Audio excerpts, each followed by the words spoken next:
la ministre rentrait. Elle est dans le sas.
Madame la Ministre, Mesdames et Messieurs, en vos grades et qualités, chers élèves, la cérémonie Héritier de mémoire va pouvoir commencer. Nous vous remercions tout d'abord très sincèrement de votre présence aujourd'hui ici au Panthéon. Cette 6e édition des Héritiers de mémoire est retransmise sur les réseaux sociaux du ministère des Armées, sur le site internet que vous connaissez tous, Chemin de mémoire, et sur la plateforme Educadef. Nous remercions particulièrement les équipes de l'établissement de communication et de production audiovisuelle du ministère des Armées, ainsi que toutes les équipes techniques qui permettent aujourd'hui cette retransmission sur les réseaux sociaux et sur notre plateforme. J'en profite aussi pour remercier tous nos partenaires institutionnels et associatifs qui suivent en direct cette cérémonie. Nous adressons toutes nos pensées chaleureuses et particulières aux élèves du lycée agricole de C dans l'Orne qui ne peuvent être présents aujourd'hui à cette cérémonie. Ils passent en effet aujourd'hui leurs épreuves de spécialité du baccalauréat et nous pensons bien fort à eux. Nous vous présentons ici sur l'écran, qui est situé derrière moi, les établissements primés et qui montrent ainsi leur diversité territoriale. Nous avons le Rhône, le Puy-de-Dôme, le Bas-Rhin, l'Aisne, l'Orne et en Allemagne, le lycée français de Düsseldorf. La jeunesse étant au cœur de cette cérémonie et plus largement de l'action publique mémorielle, la 6e édition Héritier de mémoire sera animée cette année par Catherine Roffaille et Alexis Hellin. Alors Catherine est élève en première au lycée Roquefroy à Saint-Vincent-de-Paul à Paris. Elle est volontaire du service national universel. Et elle effectue en ce moment même une mission d'intérêt général mémoriel au sein du ministère des Armées. Alexis, lui, est étudiant en Master 2, Management et Administration des entreprises, à la faculté des lettres de Sorbonne Université. Il effectue sa mission d'apprentissage au sein de la direction de la mémoire, de la culture et des archives. Catherine et Alexis se sont impliqués pour comprendre le sens de cet événement et des projets qui sont primés aujourd'hui. Nous les remercions pour leur investissement dans la préparation de cette 6e édition. Je leur passe donc le relais. Catherine et Alexis, c'est à vous.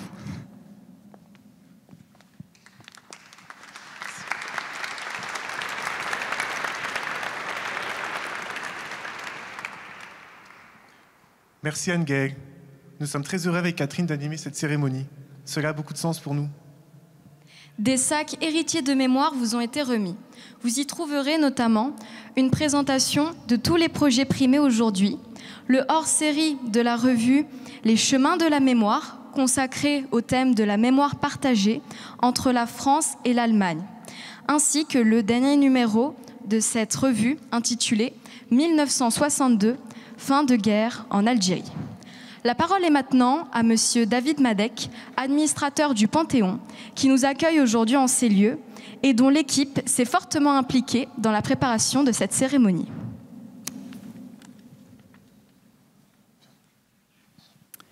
Madame la ministre, mesdames, messieurs en vos grades et qualités, mesdames, messieurs les enseignants et surtout, chers élèves, c'est votre journée. En tant qu'administrateur du Panthéon et au nom du président du Centre des Monuments Nationaux, Philippe Bellaval, je suis très heureux que la cérémonie Héritier de mémoire prenne place dans ces murs une nouvelle fois et surtout en présentiel. Il est naturel que cette cérémonie se déroule dans ces murs désormais voués aux valeurs de la République. Le Panthéon joue son rôle, vous le savez, lors des cérémonies d'entrée au Panthéon. Vous avez certainement en mémoire les entrées de Simone Veil, de Maurice Genevoix et ceux de 14, et l'an dernier, la cérémonie d'entrée de Joséphine Baker. Ces entrées au Panthéon sont des moments qui participent de la cohésion de la nation, et ces moments forts doivent se poursuivre tout au long de l'année. Et pour le Panthéon, accueillir la cérémonie Héritier de mémoire participe de ce rôle et de sa mission de transmission des valeurs incarnées par les grandes femmes et les grands hommes qui sont honorés au titre du Panthéon. Le programme Héritier de mémoire participe vraiment de cette transmission et j'ai hâte de découvrir les lauréats et leur travail. Bienvenue à tous et bienvenue au Panthéon.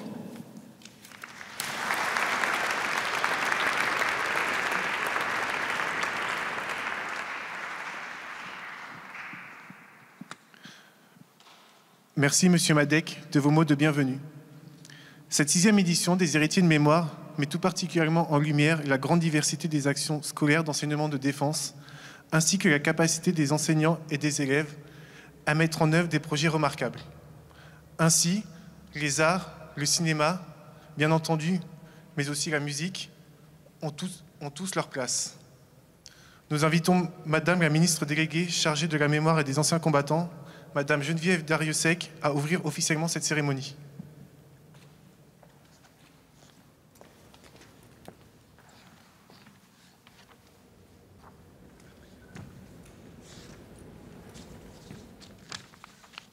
Monsieur l'administrateur du Panthéon, Madame la secrétaire générale pour l'administration, Monsieur l'inspecteur général de l'éducation, du sport et de la recherche, Monsieur le directeur de la mémoire, de la culture et des archives, Mesdames, Messieurs les officiers généraux, Mesdames, Messieurs les partenaires, Mesdames, Messieurs les enseignants, chers élèves, Mesdames, Messieurs les chefs d'établissement aussi peut-être, il y en a parmi vous, Mesdames, Messieurs.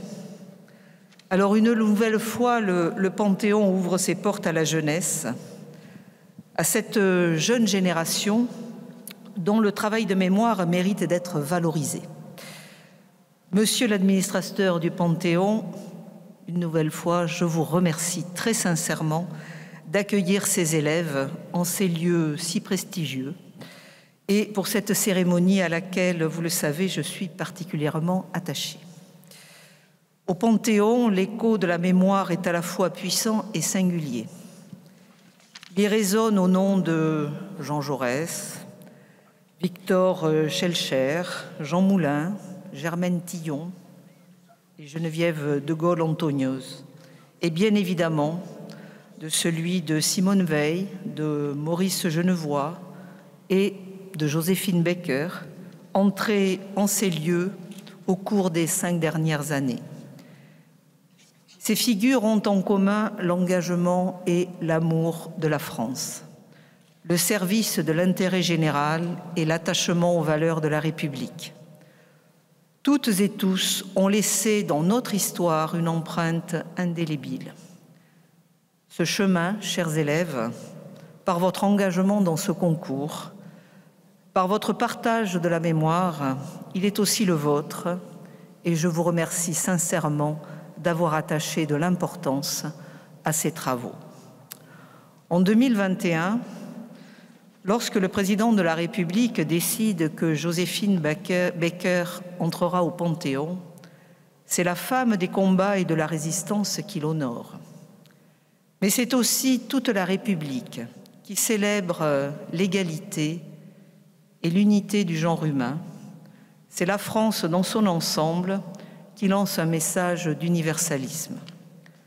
C'est un cri lancé pour l'acceptation de la diversité et de la pluralité, et c'est un acte de lutte contre les discriminations et la haine. L'éducation à l'autre, l'ouverture sur les différences, la tolérance et la capacité à vivre ensemble sont les enseignements du travail de mémoire.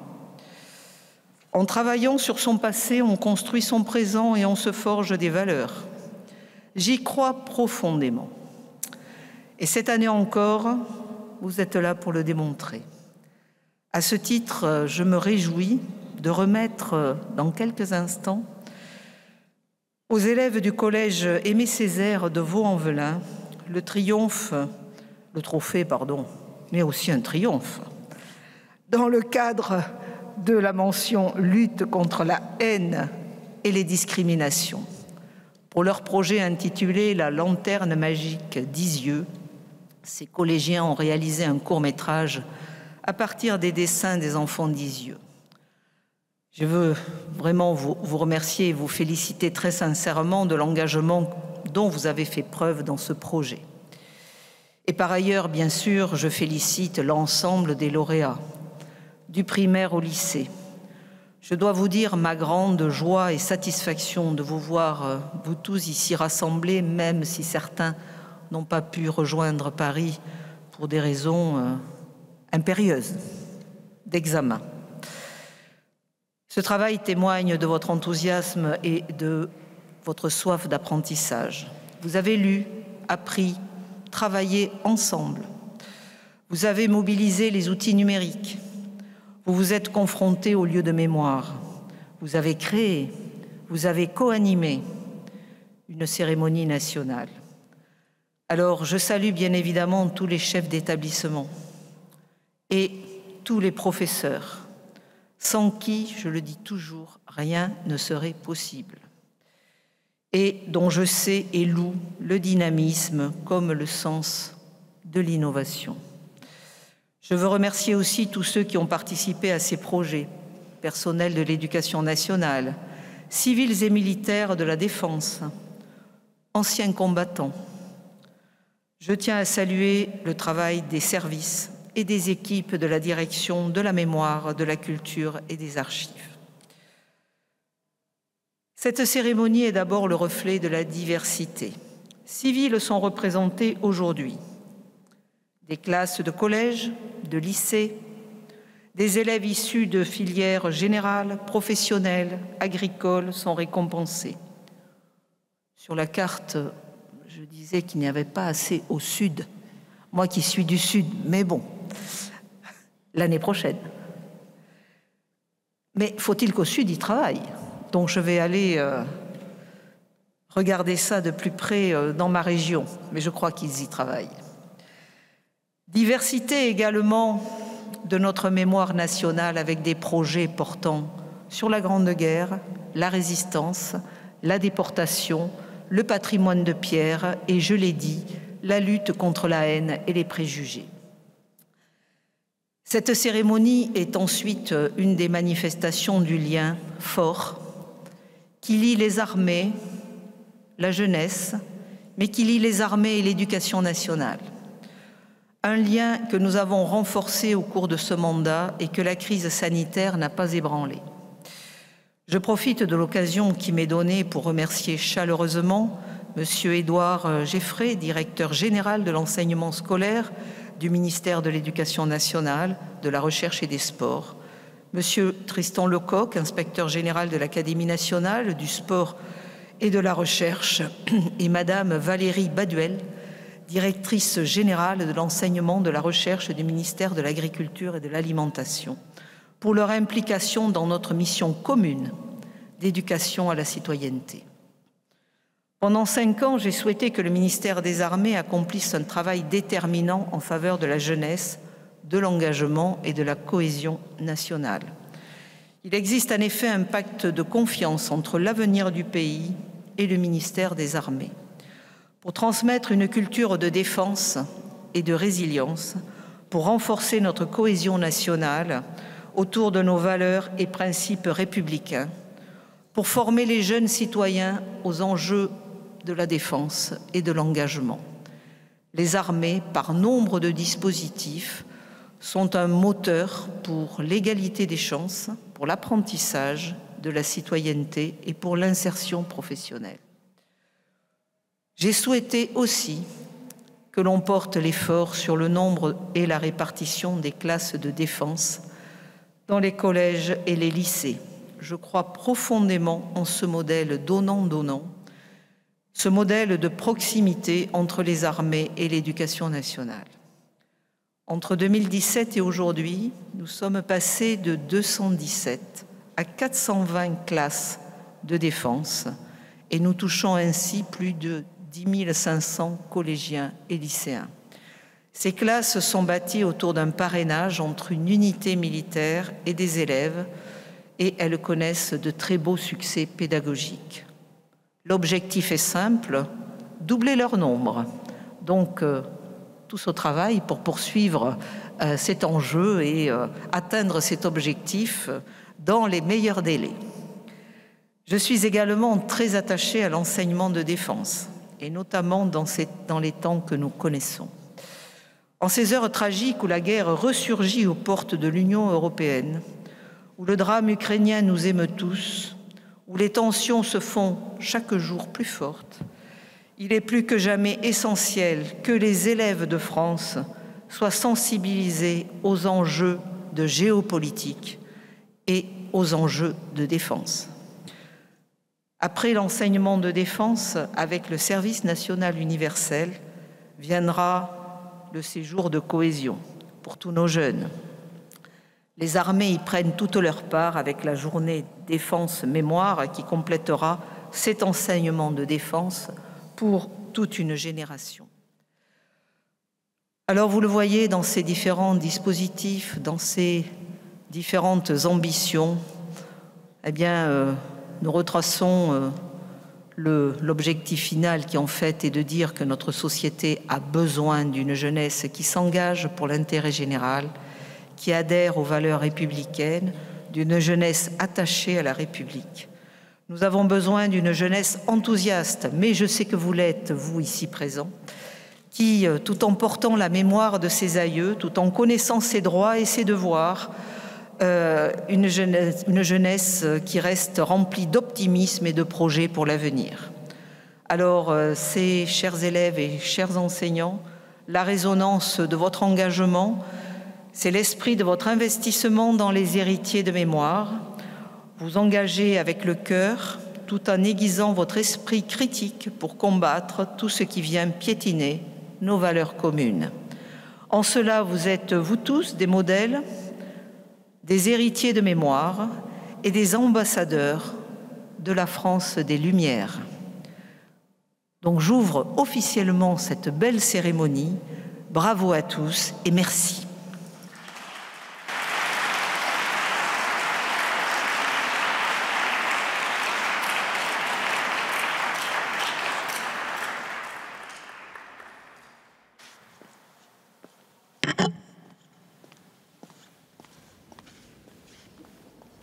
Nous vous remercions, Madame la Ministre, et vous invitons maintenant à remettre le trophée « Lutte contre la haine et les discriminations ». Nous invitons à la tribune la délégation du collège Aimé-Césaire de Vaux-en-Velin, dont Madame Valérie Niquez-Ondard, principale du collège, Madame Vanessa Couard, professeure documentaliste, et Madame Géraldine Tamet, professeurs de français pour leur projet « La lanterne magique d'Isieux ». Ce projet pédagogique implique l'ensemble des classes d'unités pédagogiques pour des élèves allophones et arrivants allant de la 6e à la 3e. Avec le soutien de leurs professeurs, les élèves ont réalisé un court-métrage portant sur la Seconde Guerre mondiale à partir des dessins des enfants d'Isieux. Pour réaliser ce court-métrage, les élèves ont dû s'intéresser aux faits historiques et se familiariser au métier du cinéma